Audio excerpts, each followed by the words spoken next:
So please be careful what you hear from some people about the reliability of the evidence of the senses and conclusions to be drawn from illusions. Like the idea that a stick shouldn't look bent when it's in the water. Some people are doing that specifically to try to get you to doubt yourself, to doubt the evidence of the senses, and please don't do that.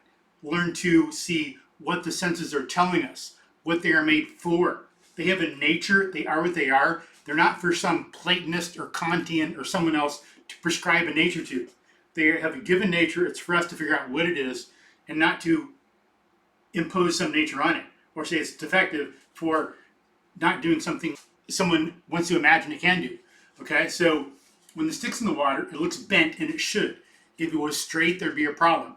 The senses tell us how to move through the environment and what's going on. It tells us about everything in it, the things and their interactions, not just all these little single things in isolation, like platonic little forms. Like here's a platonic form, here's a platonic form, here's a platonic form, or whatever. It's not just the form of water, the form of stick, or whatever. Things in reality and their interaction and information we as an animal need to know to move through our environment. When the stick is in the water, it better appear bent because there's different medium there.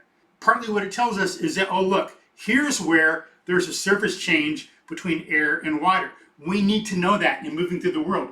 And then it tells us also information that we unravel scientifically. There's information there that we use to figure out things like refraction. If things did not appear bent, we would never have figured out that there is such a thing as refraction. Okay, light moves in different ways in different media, and that's a fact that affects our nervous system. It's a cause-effect relationship that we respond to in a cause-effect fashion.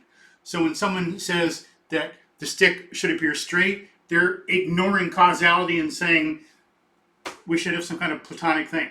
Besides, you get the stick. If you want to know it's straight, just feel it. It's obviously straight. Pull it out of the water. By interacting with our environment, we figure out that it's straight.